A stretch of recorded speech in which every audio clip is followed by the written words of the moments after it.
Education. আজিৰ ভিডিঅ'টিত আছে নৱম শ্ৰেণীৰ ভাৰতৰ বৈচিত্ৰ্যৰ মাজত ঐক্যপাত্ৰীৰ প্ৰশ্নাৱলীৰ উত্তৰসমূহ। প্ৰথমে 1 নম্বৰতে আছে অতি চমু উত্তৰ দিয়া। ক নম্বৰ প্ৰশ্নটোত হৈছে প্ৰাগৈতিহাসিক যুগত যিসকল ভাৰতীয় লোক পৰ্বতৰ গুহা বা গছৰ ধুন্দত বাস কৰিছিল তেওঁলোকক কি বোলা হৈছিল? উত্তৰ হ'ব আদিম অধিবাসী বোলা হৈছিল। খ নম্বৰ প্ৰশ্নটোত আছে বুদ্ধদেৱৰ আচল নাম কি? উত্তৰ বুদ্ধদেৱৰ আচল নাম হৈছে সিদ্ধাৰ্থ গৌতম আৰু শাক্যসিংহ। গ নম্বৰ প্ৰশ্নটো আছে মহাভাৰত আৰু অষ্টাদশ পুৰাণ প্ৰণেতা কোন? ইয়াৰ উত্তৰ হ'ব বেদব্যাস। ঘ নম্বৰ প্ৰশ্নটোত আছে কুষাণ বংশৰ শ্ৰেষ্ঠ ৰজাজনৰ নাম কি? উত্তৰ কনিষ্ক। ঙ নম্বৰ প্ৰশ্নটোত আছে জৈন ধৰ্মৰ প্ৰৱৰ্তক কোন? উত্তৰ মহাবীৰ। ইয়াৰ পাছতে আছে তোমালোকৰ 2 নম্বৰ প্ৰশ্নটোত কি বিষয়ত ভাৰতবৰ্ষৰ বিচিত্ৰতা লক্ষ্য কৰিব পাৰি পাঠৰ সহায়ত লিখা? উত্তৰ ভাৰতবৰ্ষ এখন বৈচিত্ৰ্যপূৰ্ণ দেশ। ই ভৌগোলিক অৱস্থাত আৰু বিভিন্ন সময়ত ভাৰতলৈ অহা বিভিন্ন মানৱ জাতিৰ ধৰ্ম ভাষাৰ আচাৰ ব্যৱহাৰ কলা সংস্কৃতি আদি বিষয়ত ভাৰতৰ বিচিত্ৰতা লক্ষ্য কৰিব পাৰি। ভাৰতবৰ্ষৰ এফালে সুউচ্চ পৰ্বতমালা আনফালে সুগভীৰ সাগৰ মহাসাগৰ এফালে বিস্তীৰ্ণ সমতল ভূমি আনফালে বিৰাট মালভূমি এফালে দ্বীপমালা আনফালে হ্ৰদ জলাশয় এফালে গ্ৰীষ্মৰ তীব্ৰতা আনফালে শীতৰ কঠোৰতা এফালে মৌচুমীৰ তাণ্ডৱ নৃত্য আনফালে আকৌ শুকান মৰুভূমি। জাতিগত বা গোষ্ঠীগত বৈচিত্ৰ্যও মন কৰিবলগীয়া। ভাৰতত প্ৰাক-ঐতিহাসিক কালত পৰ্বতৰ গুহা গছৰ ধুন্দত বাস কৰা আদিমবাসীসকলৰ বংশধৰ বৰ্তমান মধ্য ভাৰত বিহাৰ উৰিষ্যাৰ কুলমুণ্ডা চাওতাল সুপ্ৰাচীন মানৱ গোষ্ঠী পাঞ্জাৱ আৰু দক্ষিণ ভাৰতত থকা দ্ৰাবিড়সকলৰ বংশৰ তামিল তেলেগু কৰ্ণাৰ আদি উত্তৰ-পূব ভাৰতত সোমোৱা অষ্ট্ৰিক আৰু মংগোলীয় অষ্ট্ৰিক গোষ্ঠীৰ লোক নগা বড়ো মিচিং কাৰ্বি গাৰো আদি উত্তৰ-পশ্চিম ফালেদি ভাৰতলৈ অহা আৰ্য গোষ্ঠীৰ ব্ৰাহ্মণ ক্ষত্ৰিয় বৈশ্য শূদ্ৰ আদি আৰু ইয়াৰ পিছতো ভাৰতবৰ্ষত প্ৰৱেশ কৰা শক কুষাণ পাঠান মোগল পৰ্তুগীজ ইংৰাজ ফৰাচী আদিৰ বংশধৰ বৰ্তমানেও ভাৰতত বসবাস কৰি আছে। খাদ্যৰ ক্ষেত্ৰতো আৰু সাজ-পোছাকৰ ক্ষেত্ৰতো ভাৰতবৰ্ষত বৈচিত্ৰতা লক্ষণীয়। পূব আৰু দক্ষিণ ভাৰতৰ মুখ্য খাদ্য ভাত, কিন্তু উত্তৰ মধ্য আৰু পশ্চিম দিশৰ প্ৰধান আহাৰ হৈছে ৰুটি। পূব ভাৰতৰ সকলো লোকেই মাছ মাংস খায়, কিন্তু উত্তৰ দক্ষিণ আৰু পশ্চিম ভাৰতৰ উচ্চ হিন্দুৰ মাজত মাছ মাংস নচলে। সাজ-পোছাকত কিছুমান মতা মানুহে চুৰিয়া আৰু কিছুমান মানুহে লং পেণ্ট পায়জামা আদি পিন্ধে। তিৰোতা মানুহ কিছুমানে চাদৰ মেখেলা শাৰী কিছুমানে আকৌ চুৰিদাৰ পায়জামা পৰিধান কৰে। ধৰ্মীয় ক্ষেত্ৰতো ভাৰতবৰ্ষ এক বৈচিত্ৰ্যপূৰ্ণ দেশ। ইয়াত হিন্দু বৌদ্ধ জৈন শিখ ইছলাম খ্ৰীষ্টিয়ান আদি সকলো ধৰ্মৰে শান্তিপূৰ্ণ চৰ্চা হয়। ভাষাৰ ক্ষেত্ৰত ভাৰতবৰ্ষত অসমীয়া বঙালী হিন্দী উৰিয়া তামিল তেলেগু আদিকে ধৰি 15টা আঞ্চলিক ভাষা আৰু কেইবাটাও উপভাষাৰ প্ৰচলন আছে। এইবিলাক বৈচিত্ৰ্যৰ মাজতো ভাৰতীয় মানুহৰ ঐক্য সংহতি পৃথিৱীৰ অন্যান্য দেশ আৰু জাতিৰ কাৰণে এক অনুকৰণীয় আদৰ্শ। ইয়াৰ পাছতে আছে তোমালোকৰ 3 নম্বৰ প্ৰশ্নটোত ভাৰতবৰ্ষৰ ভৌগোলিক অৱস্থান কি কাৰণে বৈচিত্ৰ্যপূৰ্ণ বুলি কোৱা হৈছে লিখা।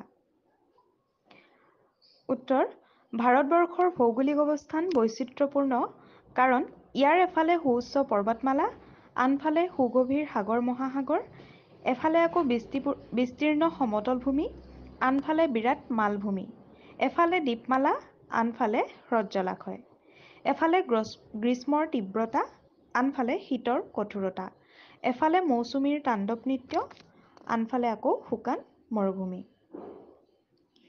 ইয়াৰ পাছৰ প্ৰশ্নটোত আছে আৰ্যসকল ভাৰতলৈ অহাৰ পিছতো পৃথিৱীৰ বিভিন্ন ঠাইৰ পৰা ইয়ালৈ অহা মানুহৰ সোঁতৰ বিষয়ে চমুকৈ বৰ্ণনা কৰা। উত্তৰ আৰ্যসকল ভাৰতলৈ অহাৰ পিছতো পৃথিৱীৰ বিভিন্ন ঠাইৰ পৰা ভাৰতলৈ মানুহৰ সোঁত বৈ আছিল। এছিয়া আৰু ইউৰোপৰ পৰা কেইবাটাও প্ৰবল পৰাক্ৰমী জাতি আহি ভাৰতত ৰাজ্য স্থাপন কৰিছিল। সেইসকলৰ ভিতৰত শক, কুখান, পাঠান, মোগল, পৰ্তুগীজ, ইংৰাজ, ফৰাচী আদিয়েই প্ৰধান।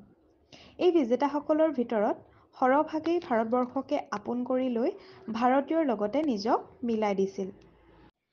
৫ নম্বৰ প্ৰশ্নটোত আছে ভাৰতত বিভিন্ন অঞ্চলৰ মানুহৰ মাজত থকা খাদ্য প্ৰকৰণৰ বিষয়ে লিখা। উত্তৰ: ভাৰতৰ বিভিন্ন অঞ্চলৰ মানুহৰ মাজত থকা খাদ্য প্ৰকৰণ এনেকুৱা: পূব আৰু দক্ষিণ ভাৰতৰ মানুহৰ প্ৰধান খাদ্য হৈছে ভাত, কিন্তু উত্তৰ, মধ্য আৰু পশ্চিম ভাৰতীয় মানুহৰ প্ৰধান খাদ্য হৈছে ৰুটি।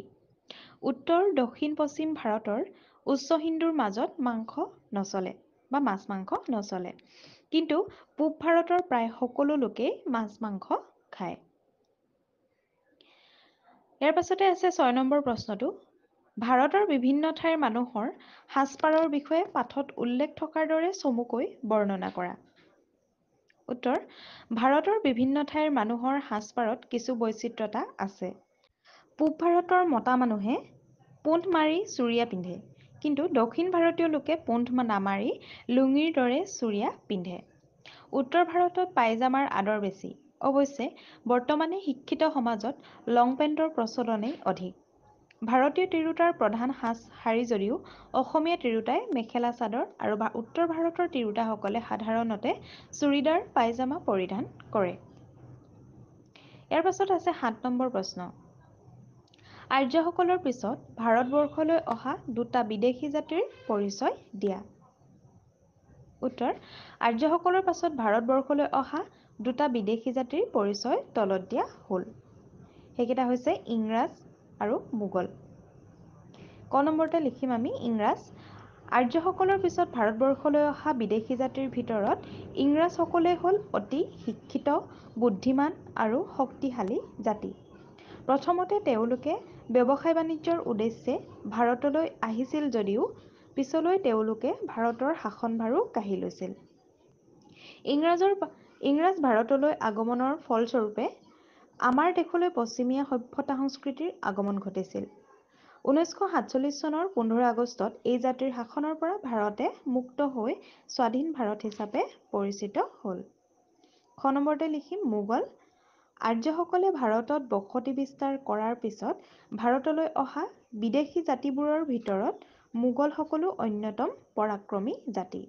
১২০৬ চনৰ পৰা ১৮৫৭ চনৰ চিপাহী বিদ্ৰোহলৈকে ভাৰতত মোগলসকলে ৰাজত্ব কৰিছিল। ভাৰতৰ খাদ্য-সম্ভাৰ, স্থাপত্য ভাস্কৰ্যতো এওঁলোকৰ প্ৰভাৱ পৰিছিল। সম্ৰাট শ্বাহজাহানে নিজ পত্নী মমতাজৰ অকাল বিয়োগত তেওঁৰ স্মৃতি ৰক্ষাৰ অৰ্থে পৃথিৱী বিখ্যাত তাজমহল নিৰ্মাণ কৰাইছিল। মোগল জাতিৰ ভাৰতবৰ্ষত ৰাজত্বৰ অনেক কীৰ্তিচিহ্ন আজিও পৰ্যটকৰ কাৰণে আকৰ্ষণৰ বস্তু হৈ আছে। ৮ নম্বৰ প্ৰশ্নটোত আছে যিবোৰে বিভিন্ন দিশত ভাৰতৰ বৈচিত্ৰ্য আনিছে সেইবোৰেই আকৌ স্থান বিশেষে ঐক্যৰ সেতু নিৰ্মাণ কৰি দিছে। এই কথাষাৰৰ মাজেদি কি বুজাবলৈ চেষ্টা কৰা হৈছে চমুকৈ লিখা। উত্তৰ: ভাৰত এখন অতি পুৰণি, সুসভ্য, ঐতিহ্যপূৰ্ণ দেশ। ভাৰতবৰ্ষৰ ভৌগোলিক অৱস্থান, জাতি-গোষ্ঠী, সাজ-পাৰ, খাদ্য, ধৰ্ম আৰু ভাষাৰ ক্ষেত্ৰত ভালেমান বৈচিত্ৰ্য দেখা যায়। কিন্তু তথাপি বিভিন্ন দিশত যিবোৰে ভাৰতৰ বৈচিত্ৰ্য আনিছে সেইবোৰেই আকৌ স্থান বিশেষে ঐক্য-সংহতিৰ সেতু নিৰ্মাণ কৰিছে। উদাহৰণস্বৰূপে অসমত থকা হিন্দু, মুছলমান, শিখ, খ্ৰীষ্টিয়ান আদি লোকসকলে ধৰ্মীয় দিশত বিভিন্ন আদৰ্শ আৰু নীতি-নিয়ম পোষণ কৰে, কিন্তু তেওঁলোকৰ মাতৃভাষা অসমীয়াই তেওঁলোকক এক অসমীয়া জাতি হিচাপে বান্ধি ৰাখিছে। আনহাতে অসমীয়া হিন্দু এজনৰ ভাষা আৰু আচাৰ-নীতি দক্ষিণ ভাৰতৰ হিন্দু এজনৰ লগত আৰু আচাৰ-নীতিৰ মাজত বিভিন্নতা থাকিলেও ধৰ্মীয় বান্ধোনে দুয়োকে এক কৰি ৰাখিছে। অন্যান্য ধৰ্মাৱলম্বী লোকৰ ক্ষেত্ৰতো একে কথাকেই ক'ব পাৰি। গতিকে ভাৰতত বৈচিত্ৰ্য অন্য দিশবোৰে আকৌ ঐক্যৰ সেতু নিৰ্মাণ কৰিছে। ছাত্ৰ-ছাত্ৰীসকল, আজিৰ ভিডিঅ'টো আছিল ইমানেই। যদি ভিডিঅ'টো ভাল পালা তেন্তে ভিডিঅ'টো লাইক কৰিবা, কমেণ্ট কৰিবা আৰু বন্ধু-বান্ধৱীলৈ শ্বেয়াৰ কৰাৰ লগতে আমাৰ চেনেলৰ প্ৰশ্ন উত্তৰৰ ভিডিঅ'সমূহ পাই থাকিবলৈ চেনেলটো